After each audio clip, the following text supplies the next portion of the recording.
the black hole accountant, where the overflow lives. We left the ledger at the edge. Now we walk through the door everyone swears is a shredder. Start with the stakes. If black holes eat information and radiate only featureless heat, the book doesn't balance. Unitarity, the idea that quantum evolution preserves detail, would fail. That's physics-level bankruptcy. For decades, Hawking's calculation looked damning. Thermal Hawking radiation out, correlations lost, entropy of the radiation climbing until nothing recoverable remained. But something didn't add up. Don Page drew a plot with a different ending, the Page curve. If the whole process is unitary, entropy of the outgoing radiation should rise at first, then, around the halfway mark, peak and fall as correlations leak out. That curve was a dare to the universe. Show me the mechanism. Here, S where the action turns.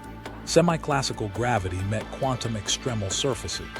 The island formula told us how to compute fine-grained entropy correctly. You don't naively trace out the interior.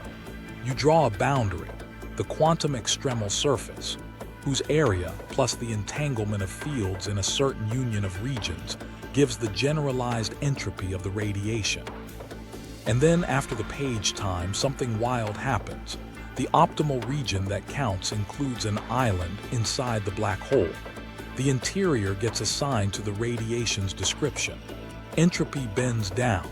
The curve behaves. Meanwhile, a small team crowding a hallway printer at midnight watched that plot swing. First runs showed the climb. Then the extremal surface jumped. The island appeared. The line turned over. Someone wrote, finally paying back on the margin. That's the accountant's signature. Bits aren't burned. They're recoded, delayed, and in principle retrievable from the radiation. Impact immediate. The ledger keeps unitarity, but there's a catch the size of a wormhole. Retrievable doesn't mean easy. Hayden and Preskill compared an old black hole to a mirror with a lag. Throw in a diary after the Page time, wait the scrambling time, and the message begins to drip back at the Hawking rate. In principle, a perfect decoder with access to all the radiation could read it. In practice, decoding is astronomically hard. Think cosmic scale error correction. The books balance, but the receipts come in a scrambled warehouse you can't inventory before heat death. Complication on top of that, the firewall paradox. If late-time Hawking quanta are entangled with early radiation to save unitarity, how can they also be entangled with interior partners to keep the horizon smooth? Monogamy of entanglement says no double dipping. Something had to give smoothness or purity, or we needed a better map. Holography, complementarity, and quantum error-correcting code stepped in. In code models, the interior is redundantly encoded in the radiation plus near-horizon degrees of freedom. Which boundary region reconstructs which bulk operator depends on the global state. No one observer gets both the perfect decode and the gentle fall. For the infaller, the horizon stays dull. For the godlike decoder, the information is outside. No contradiction appears within any single causal frame. Here's a micro story. Two researchers argue over coffee about Python's lunch, the bulge in the entanglement wedge that makes some reconstructions exponentially hard. One says, it's there, you just can't grab it without Herculean compute. The other shrugs, which is the point. Reality hides by being expensive. They clink mugs, the accountant smirks. Tie this back to our quota. Area counts again. The generalized entropy includes an area term, area over 4G, and a bulk entanglement term. When the island turns on, the area you pay shifts, and the ledger lets correlations reappear outside. Boundaries tally, volumes comply. The edge keeps score so the inside can be written back out slowly. Meanwhile, the global message is brutally consistent with our earlier rule. No global deletion, only local unavailability. Fall behind the horizon and you lose access, not existence. The records move to interfaces you can't query anymore. Later, those interfaces radiate. The world doesn't crash. It rate limits and re-encodes. Now the sting. If overflow never truly vanishes, why do we watch signals die, measurements refuse to sharpen, budgets blow early? Because access is policy. Light cones, scrambling, decoding complexity, and horizons decide who gets what when. The universe honors the audit. It doesn't promise you a front row readout. And there's heat in the margins. Landwehr's bound says erasing a bit costs energy. Black hole evaporation is the ultimate heat-for-ledger exchange. The shrinking area pays for the outward stream of organized correlations. Every deletion you thought you saw at the cliff is a transfer with a receipt stapled to the radiation bath, illegible without the right key. So what nobody knew at the time the first entropy plots were drawn is what matters now. The accountant lives on surfaces, the overflow lives in entanglement, and lost is a local story told by impatient observers. The lesson is ruthless and hopeful at once. The ledger cares, the universe keeps its books, and what looks like deletion in your wedge is usually a cache miss with a very long retry. Which brings us home. If black holes prove recoding beats erasure, then compression, not annihilation, is the default. The next question is whether the cosmos deletes. It's how it chooses what to keep crisp, what to stream later, and what to leave implicit. For that, you need the doctrine of compression, the rulebook that turns budgets into worlds. Compression doctrine, coarse-graining as reality's default. If the ledger sets the quota, compression writes the story. Not sloppy saving, principled selection. Physics has house style. Keep the variables that survive contact with noise, average the rest, and pay only for distinctions you can actually test. We call that coarse-graining. It's why we talk temperature and pressure for a billion molecules, not every collision's angle and time. Many microhistories, one macro state. Different details, same outcomes within error bars. Efficient on purpose. Here's the stakes line. You don't stabilize every voxel of the world. You stabilize what queries can reach and compare. Objectivity needs redundancy. Redundancy burns budget, and budgets force a shortlist. The rest gets folded into symmetries, conservation laws, and priors that hold until instruments demand more bits. That's not a cop-out. It's how predictions stay cheap and right. Action first. In the lab, Landor pinned a price tag to forgetting. Erase a bit. Dump KTLN2 of heat. You can't clear memory for free, and you can't reset the world without a bill. Now widen the lens. A camera doesn't capture reality. It compresses photons into pixels with a codec built into its sensor and firmware. Physics does something rougher and deeper. Decoherence crushes fragile phases, and the environment broadcasts pointer states. The chair's there because its position correlates with countless photons streaming outward. That's quantum Darwinism. The fittest facts are the ones that copy well. Effective theories are the craft of writing this. You don't model airflow by solving QCD. You use Navier, Stokes on averaged fields valid up to a cutoff. You ignore subgrid turbulence, then add a closure model tuned to experiments. Ugly, maybe, accurate, often better than brute force in the wrong variables. Fluids beat quarks for wings. Phonons beat atoms for heat. Band structure beats Coulomb integrals for semiconductors. Each level picks coarse variables that survive noise and let you predict. Micro story. A sim team faced with a star-forming cloud hits the wall. Full physics runs joke. Too many scales, too few nodes. They draft a subgrid rule. When density crosses a threshold in a bound clump, inject heat and momentum per a calibrated recipe for supernova feedback. Runs finish. Plots match telescope data better than the first principles attempt that crashed. They celebrate, then someone notices parity with an old synthetic map too good. Panic flickers. They rerun with stricter priors, reopen parameters, and the fit loosens, then lands where uncertainty belongs. Lesson banked. Compression can overfit. Keep humility in the loop. Meanwhile, the cosmos practices the doctrine by default. Inflation stretched quantum jitters into seeds, but only certain combinations became the scaffolding of structure. The CMB's acoustic peaks are a compressed checksum. You can fit them with a handful of numbers that summarize billions of microinteractions. Long wavelength modes matter. Short wavelength noise averages out. That's why a smooth early sky carries so much. The initial file was sparse and strong. Complication honest. Compression hides structure until instruments force you to spend. Ask too much of a low bitrate stream and you'll see blockiness. Physics has its version. Gamma-ray bursts were used to hunt for energy-dependent delays that would reveal spacetime dispersion. Null. Interferometers looked for holographic jitter. Bounds tight, no shimmer. Smoothness isn't proof of absolute continuity, it's proof the substrate, whatever it is, respects symmetries at a ferocious compression ratio. When upgrades arrive, you might pay for more bits. Until then, priors carry. Impact. This doctrine reframes surprise. When JWST sent back bright early galaxies, the easy story said broken model. The better story said budget shock.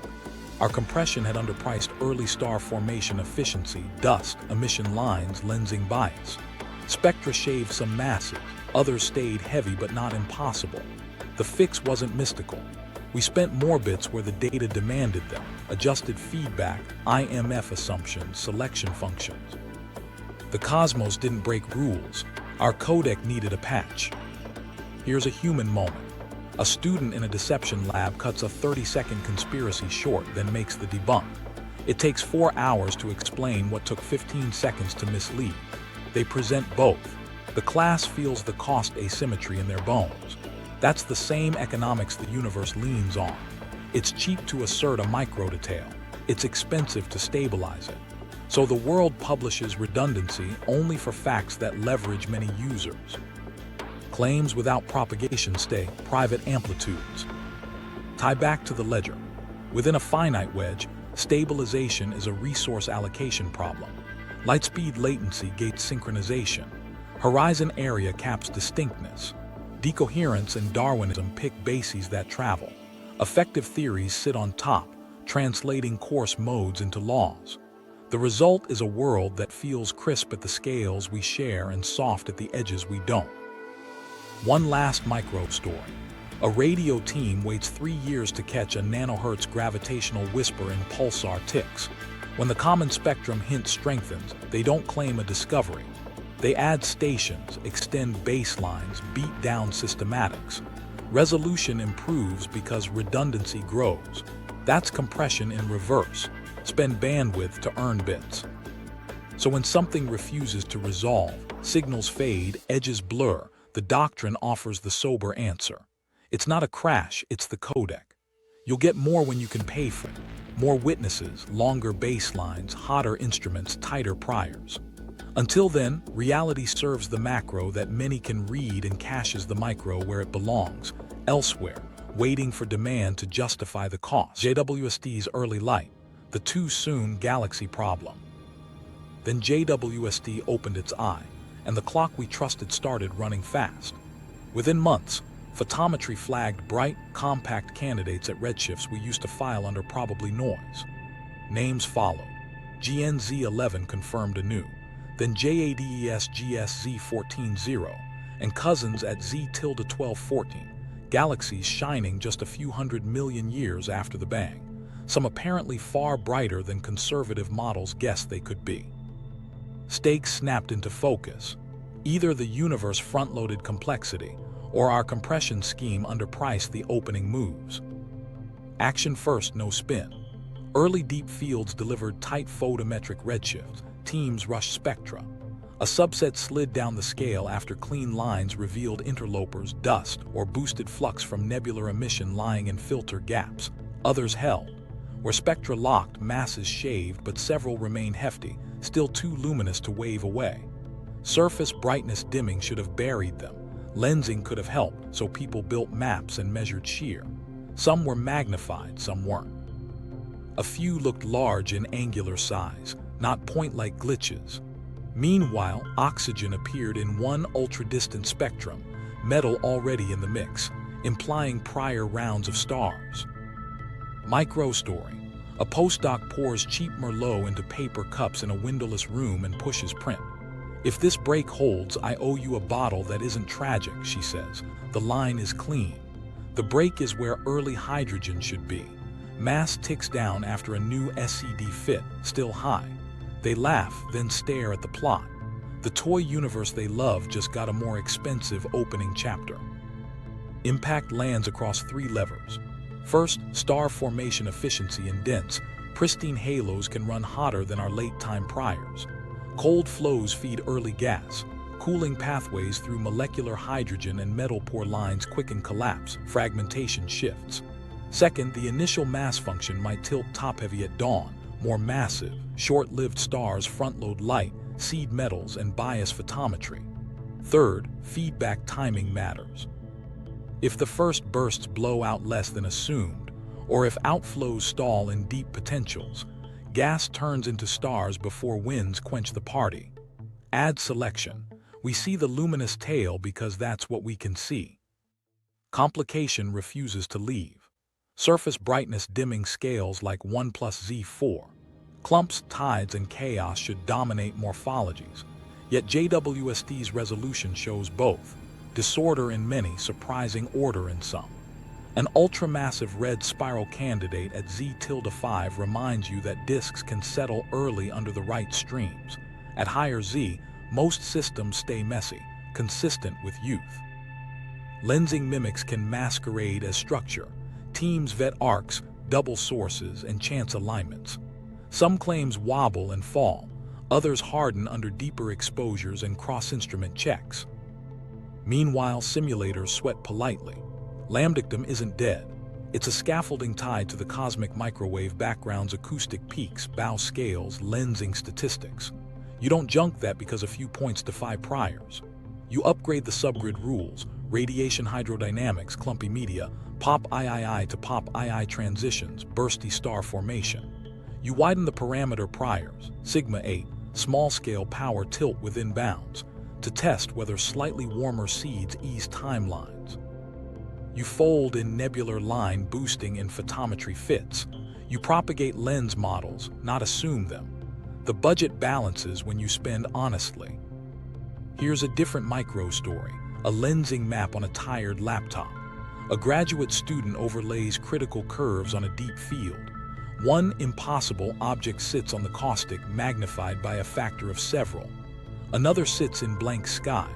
They mark colors blue for help, red for standalone, and send it up the chain.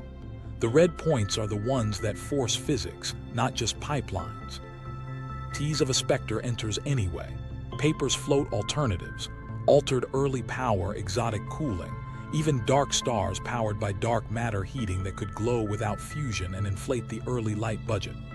File them under hypothesis, not fact. Most teams stick to the conservative path. Show that more careful accounting, emission lines, dust, lensing, efficiencies, removes much of the tension and leaves the remainder as opportunity, not crisis. The universe didn't cheat. We undermodeled the hustle at dawn. Why this matters for our quota story is simple. Too soon, objects are places where reality chose to spend bits early. You see redundancy in the form of photons crossing baselines, spectra anchoring distances, and independent teams cross-checking catalogs. Those copies stabilize these galaxies as real entries, not hallucinations. Under quota, you don't get to keep every micro-detail. You broadcast the high-leverage facts. At cosmic dawn, high leverage meant lighting the first beacons that re-ionize the fog and set structure scales. Compression steered resources to the loud notes. Complication last mile. A few candidates will continue to evaporate under stricter analysis. A few will refuse to budge. That's fine. Rare is not impossible. Blind analyses and null tests, dropping the brightest quartile, scrambling lenses, swapping templates, guard against self-flattery. The plot will move, it always does. The doctrine holds, spend where demand is demonstrable, let priors carry the rest until instruments force you to pay. So no, the sky isn't glitched, it's budgeted. JWST didn't expose a crash, it revealed an aggressive opening bid. Our models respond the adult way, patch the codec, widen the priors, rerun the fits, and accept that dawn wasn't gentle. And with that, we can follow the clock that enforces all this spending. The speed of light render, the latency that decides which facts have time to stabilize and which will always arrive too late to matter. Latency rules, light speed as the render clock. While the JWST debate kept heating in conference halls, the arbiter of what can ever stabilize didn't budge.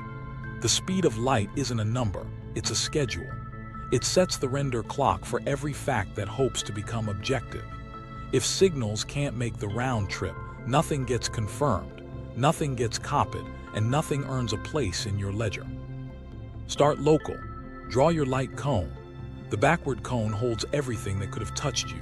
The forward cone holds everything you can still affect. Outside those cones is not fake, it's unfetchable. Even in flat space, latency polices reality. Every broadcast takes time. Every crosscheck waits on a ping that can't outrun. See, a world assembled from redundant copies has to work with that lag. Scale up and the rule hardens. Expansion stretches the grid itself. Galaxies don't rocket past C. The distance between markers grows. That's how you end up with an event horizon in an accelerating universe. A boundary that future light can never cross toward you, no matter how long you wait. It's not a wall, it's a permanent timeout. Past it, your API returns no route. Meanwhile, something else was happening in timing labs. Pulsar timing arrays chase gravitational waves at nanohertz frequencies, years per wave. Teams log ticks from millisecond pulsars spread across the sky like metronomes. A common spectrum drift hints at a background hum. They don't claim victory. They add stations, extend baselines, wait. That word, wait, is physics, not patience. At cosmic scales, truth arrives on the universe's clock. Here's a micro story. A technician warms their hands on a metal mug at 3 a.m., staring at a residual plot. The fit improves a hair when they fold in a new telescope's data, not enough to tip the scales. They sigh, add another month to the campaign, and tape a note to the rack. Latency is law. It's a joke and a doctrine. You don't rush waves that cross galaxies. The stakes land where sociology and causality meet. Objectivity isn't unanimous opinion, it's overlapping receipts. But receipts require travel time. A supernova goes off in a distant galaxy. Photons sprint at sea, yet expansion drags the finish line. By the time light arrives, the source is older than your records can ever be. Your now is a mosaic of different thens, stitched together by a finite courier. Complication shows up when we try to coordinate across vast regions. There is no global now that all observers can share and render in sync. Each world line builds its own present from signals that actually arrived. That's not philosophy, it's geometry. The upshot is brutal and liberating. Your horizon isn't just a distance, it's a set of deadlines. Miss them, and some facts never make your cut. Impact immediate. Latency explains why redundancy balloons locally while global synchronization never completes.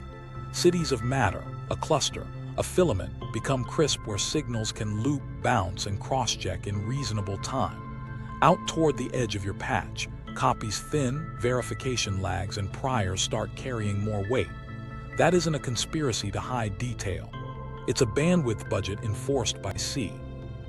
Unknown to them, across town, a radio group models light curves from a lensed quasar. Multiple images flicker with delays set by different path lengths. The delays become a ruler for cosmic expansion. They're literally measuring latency and turning it into distance. The fit improves when they accept that the clock is the map. C writes the geometry, and the geometry writes what can be known when. Here S where the render metaphor earns its keep. In games, far tiles load when you approach. The engine budgets assets by distance and demand. In cosmology, nothing loads, but the only facts that stabilize are those that can travel and be copied within horizons. Light speed is the frame sync. If a request can't be sent and returned, the detail stays implicit, carried by symmetry rather than stored as a record. A human moment brings it down to Earth. A student points a small telescope at a variable star. They log brightness night after night, then mail their data to an aggregator. Weeks later, their points sit alongside hundreds of others on a global plot. The scatter tightens, the period sharpens. What changed? Bandwidth. A single observer had a noisy story. Many observers, spaced by longitude, had a stable fact. C set the cadence. Collaboration filled the gaps. Meanwhile, acceleration keeps moving the goalposts. The cosmological event horizon slowly inches inward in proper coordinates, shrinking the set of events that can ever send you an answer. That's not a doom bell, it's a policy note. As the horizon tightens, the universe will favor local redundancy even more, while distant queries age into silence. Under quota and latency, the pattern is predictable. Truth thickens nearby, thins far away. So when an instrument reports signal fades at the edge, it isn't catching the universe slacking off. It's running into the scheduler. No signal, no stabilization. No loop, no ledger entry. Light speed isn't just fast, it's final. It decides which questions can ever be closed and which will live forever as priors painted across a sky that's still in transit.